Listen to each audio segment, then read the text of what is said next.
Hi. Hey, Glad to see you back. thank you. Okay. Well, how have you been since our last session? Of, you know, holding it together, hanging in there.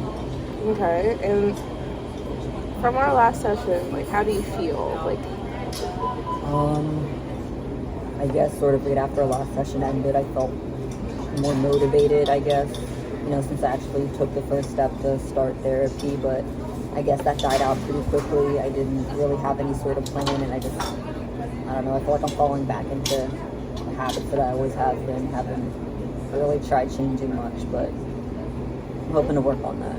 okay, that's good. That's a good basis. I know that we discussed last time on discussing goals Yes. of what we wanted in therapy and like goals on working on ourselves. Yeah.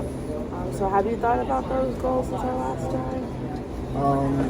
Yes, I do sort of know what I want for myself, I guess, in the next year or so. I don't know about immediate short term or like lifespan long term goals, but I have ideas of goals for what I want. Would you mind sharing those goals? So one thing that I guess I really want is to be able to form connections with people. So I Okay. used to have a bunch of very close friends, people that I grew up with. Like I've known them since maybe elementary, middle school. Obviously now we're in college, but they ended up going to other colleges. I stayed local. They got scholarships. They moved out, and I just haven't been able to get close to anyone since then. And it was easier, I guess, opening up to them, becoming close to them because we had known each other our whole lives. There was nothing that I needed to like sit them down and like open up my heart about. We just knew everything. It's been there. But I guess making new friendships is like it's starting over again. I have to share things, and I don't like sharing. Yeah, and that transition can be very hard for someone, Yeah. especially where someone as close as you moved on and you feel like you kind of held back. But that does give you the opportunity, like you said, to start over and maybe make something new of yourself. Sure. And making new of yourself can also help you build a better foundation for starting to make new friends. Okay?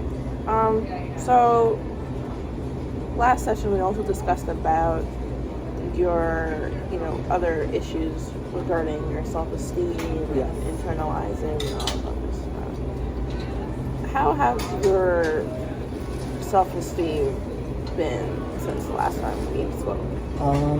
I not the greatest. I still struggle a lot with, accepting just, I guess, my general circumstances are not something that I'm proud of. Not something I like admitting to people, and I guess it's sort of hard. I have a lot of shame regarding it. Both other people finding out and just, even if no one else is around, just me having to accept the fact that this is how I live, and it's not changing for the foreseeable future as much as I'd like for it to. Okay. Well, alright. My self-esteem is low because of that, because I don't really think very highly of myself. I guess I sort of judge myself for things that I have no control over.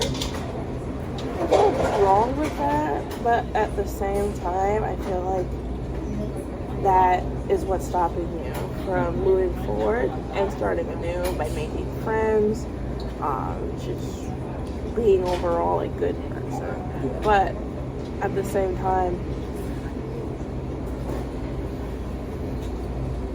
yeah, self-esteem can be it's blocking your path. And right now we need to open your path, right? And so right now I feel like with this session today we could discuss on some goals Okay. for us to better understand each other and for you to better understand yourself. Okay. Okay? So can you just, tell me your backstory? What makes you you? Do I know who I am? Good question. So when I was younger, I guess, my parents were together, and they still technically are together, but back then, I guess they were together and in love. And right now, those things are not happening. But we never moved. We still lived in the same place, but I guess things were a bit better then. Like, I would always see my parents, They would spend time together. They would watch TV together and stuff. And things kind of changed when my brother, he started using and he would start spending more and more time away from the camper. He would be out on the street. My parents were very worried about him, and they sort of had different approaches. You know, my mom was like, as long as things don't get too bad, as long as he still comes home at night, like, we can't force anything on him, we can't change his lifestyle. My dad was, I guess, more to the extreme. He's like, we have to keep him home, we can't let him out of our sight. And, you know, my brother was a teenager, and it's hard to, we can't really lock them up. And just not knowing that the different styles on how to, like, take care of my brother created, like, a really big divide, especially as time went on, and my brother's using got worse and worse. And, like, in the present day, I don't really see much of him at all. He hasn't lived with us for a long time. And it is hard for me. I don't know if he's safe. I don't know what's happening. But So would you say that your father was protecting you and your brother, or more so your brother? more so my brother. He wanted to.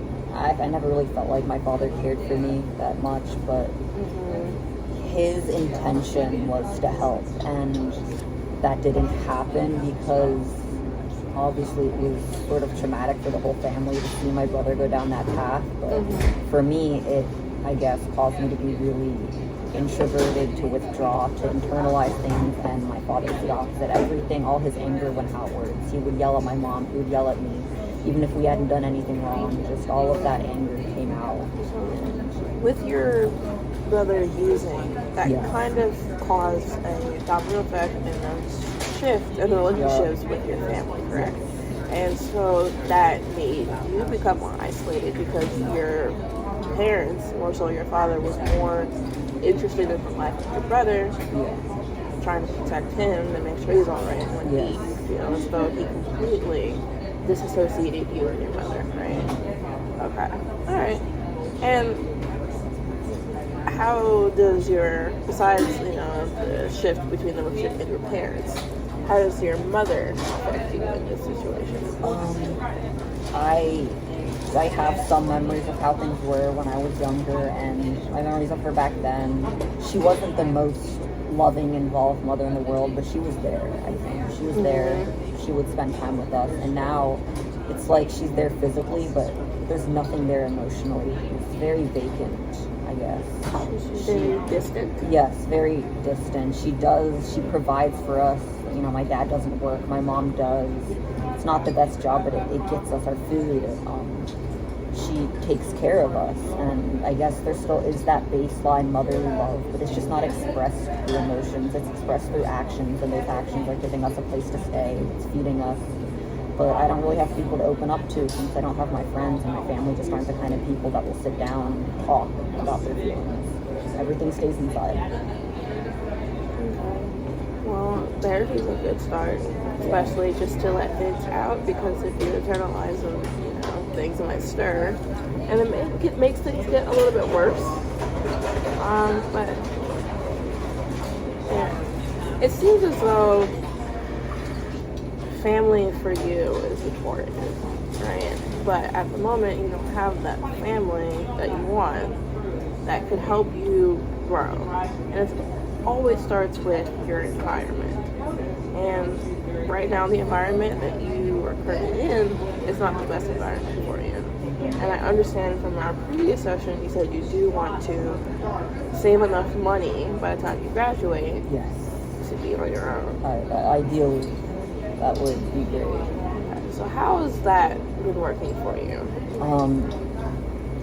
Not the best, and I probably have to reevaluate the goal of moving out by the time I graduate and postpone that until a year or two after I graduate, because I guess something that's really important for me right now is getting good grades and actually getting something out of school, because I feel like I don't know, I guess I feel like I have to live up to other people's expectations of me in school because I was given the privilege of being able to go to college at all. Like, neither of my parents have ever had a higher education, and the only reason that I'm here in college is because of the scholarship. So if I take a job, I'm not gonna be able to split my attention properly to do well enough in a job to make a decent income and do well enough in school to keep the scholarship. So I understand. So, even though that is one of your goals, And now you have a new goal of just trying to get better grades. Yes, just survive college, do well, graduate, get a job, save money, move out. Is, I guess, the timeline. Okay. Now, and right. Well, have you thought about using any of like the governmental services to help you? You know, Which one? like you can go to social services. You know, you can apply for Section 8 housing, or get job recruitment and stuff like that you can help with time management and stuff like I that. likely will be using Section 8 when I get a job and have something to pay for it all. Right now I don't have any income. But I mean, even then, like, applications aren't always open for Section 8. A lot of the times it's Right. closed when I've checked online. So I guess I'll have to time it, figure out when they open, when they're taking new people, and hopefully also get a job so I can pay for something at all. I'm not going to pay for all of it. Well, it's good that you have that idea in mind. So I see that you do have some structured Yeah. goals in mind of what you want in the future, and that's a good start. I would like for us again to create goals together. That way we can just move forward. Yeah. So let's move on towards your social life. I know that you said some of your friends went to other schools out of state or not as local, so there's a drift between you, right? Okay. And at the school that you're at, do you have any friends or? No, there's classmates, I'm decent at keeping acquaintances. I can make small talk. I can be like, hey, how's your day been? I'm doing all right in the classes, studying going all right. I'll be like, yeah, I'm going decent. It's just very surface level. And if it ever goes a bit beyond that, if it ever seems like there's a potential for a friendship, I sort of lock up. I get really anxious. What if we get talking and they find out things about me that I don't want them to know? What if they judge me? What if they know that I'm not here because anyone in my family is capable of paying for it? What if they know that I'm only here because of a scholarship? What are they going to think of me? That I can't even afford to go out to eat with them. You're setting yourself further back. Yes. You want to go further forward Yes. with these boundaries and expectations. Yeah, I put walls up and I need to stop doing that. Okay. We can focus on learning to put our walls down. But socialization, have you thought about joining any clubs or any activities at the university? There is a culinary club, and I used to be a culinary major. I ended up switching back to undecided after I had already spent a year in that major, just because I sort of heard that, you're not going to make any money from that. And I guess people are like, do you want to be like a line cook for the rest of your life? And I was like, no. So I don't really know where I am right now, but that was something that I had a passion for, that I really cared about, and I might just join the club. I think if you had a passion for it, but you're still unsure, Yeah. I would say enjoy your passion and join the club. Okay. That way you could still make friends, you can still enjoy doing something that you love. It may not be something that you want to do in the future, Yeah. but you're still doing it, and that gives you a time away from home to where you don't feel like you're tense and those walls keep building and building. You know what I'm saying? Yeah. So I think definitely go for the culinary club. Okay. Expand yourself. Yeah. I will. I'll talk to my advisor about how to get into that. As far as I'm aware, it's a pretty closed group, but I'm sure they'll let me in if I talk to my advisor. Good. Alright. So I think we just made one of our goals, which is expanding our circle. Okay. So, and breaking down the wall.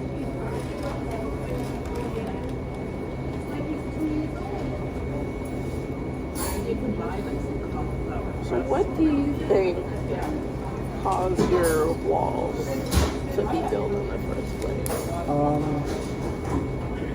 It sounds stupid and really cliche, but when I was younger, there were people to try to make fun of me and stuff because back then my dad was also working, so he had enough income to send me to, like, it wasn't a great middle school, but it wasn't a terrible one either. And you know, all the kids, they sort of had decent backgrounds, and they sort of, you know, as kids do, they find out that, you know, I live in a park, and they're like, they tease me for it. It was nothing cruel. I was never physically bullied or anything, but just constantly hearing, like, them make fun of me, I guess, it caused me to not ever want anyone else to find that out about me.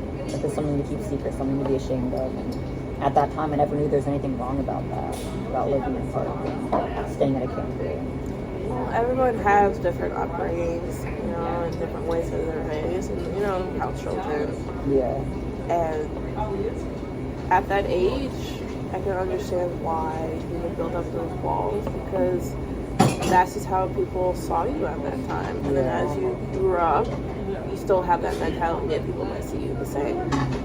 And I, you know, believe that you work on closing down your walls. I feel like you'll be more open to make more friends and, you know, maybe decide on your major and stuff like that. So that way you're not afraid to move forward. Alright.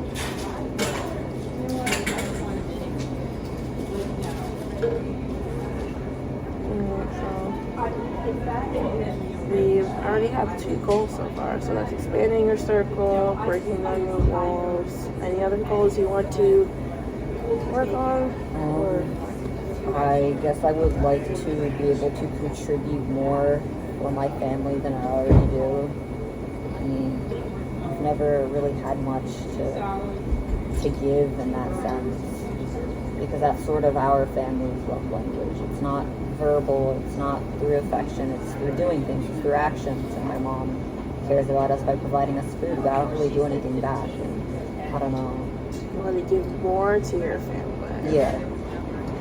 And by giving more, what do you mean by giving more? Like money, food, like? I was thinking about maybe food, because I did hear that there was a food bank in the area where you can, on certain days you can go and they'll put together a box for you. You can go and pick it up. And just like let them know, like, I want these things, and they'll give it to you. And I was thinking maybe if I went every week and was able to bring something back for the family, you know, Yeah, you could I'll be able to contribute. Yeah, you could do that most definitely. I participated at some food banks as well. All you need is your address just to confirm and how many people are in your family. Yes. We'll give you, and if you want, you can get at least 2 boxes. Yeah. That way that can last you and your family at least 2, you know, about 1 a week or 2. But yeah, that's a good way to give back to your family if that's your family's love language. All right.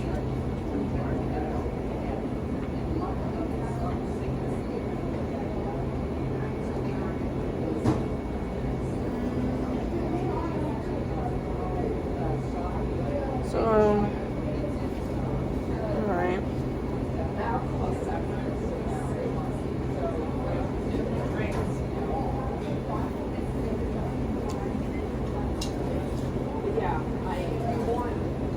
So let's dive into your anxiety. Do you know where that began? Honestly, I don't think it sort of stems from anything in particular. I guess, you know, it's just an extension of my self-esteem issues, of the boundaries I tend to set. I'm not really the kind of person to jump into new things, and, you know, starting a new relationship with someone who could become a friend is something that's a bit intimidating. It's not something I can do easily or naturally. It takes attention and conscious effort, and it's kind of hard. Well, could you discuss what your boundaries are?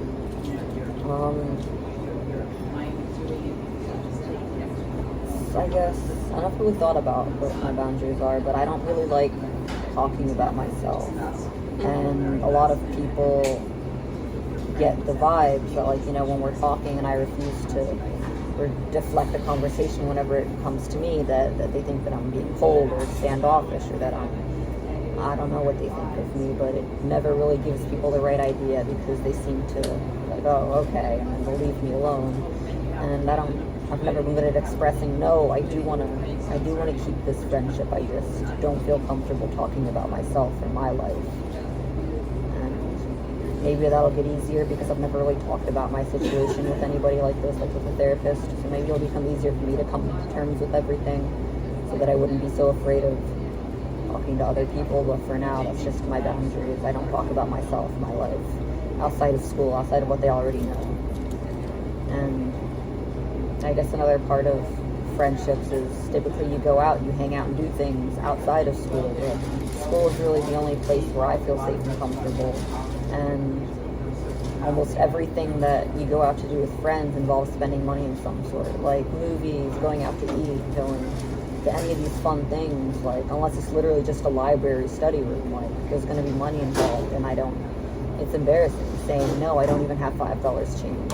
I don't work. My parents have no disposable income to give me. I don't want them to know that. So there's just not really anything that we do. Okay.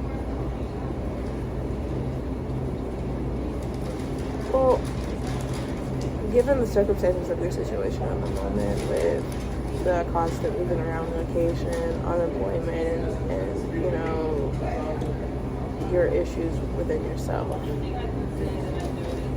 I understand that with having friends, those boundaries that you have kind of withhold you moving forward because your feelings about what others feel about you, especially with you not having any money or a stable place to live. But it depends on who you trust as a friend. They would be your friend no matter what, Yeah. And there are some people who wouldn't mind going out and just doing simple things that doesn't even cost any money, or who would not judge. But it's about you finding that person. And finding that person can be difficult because you can't just walk up to someone because that's just, But meeting new people is very difficult, even for myself, And I get what you're saying. Friendships come in all different forms and sizes, so yeah. So I think, with us finding new friends and doing new things, I think would benefit you very much. Have you ever thought about doing any like freelance gigs before, or any like small tasks to earn pocket money? I don't know what talents or skills that I would have to market myself. What talents and skills do you have? I don't think I have any. Yeah, I don't know how useful that is. I can cook, but I don't even have a kitchen in my house to practice that. When I was a culinary major, I would just use the kitchen that we have there, and that was why it was just so fun for me, being able to have access to all these tools and stuff. But I don't have a degree in culinary anything right now, so how do I market myself? I have an idea for her. I want you to talk to your advisor and try to get in the culinary club. Okay. Or at least talk to one of the culinary professors and just let them know about your situation. They're able to let you in. And if you do get in,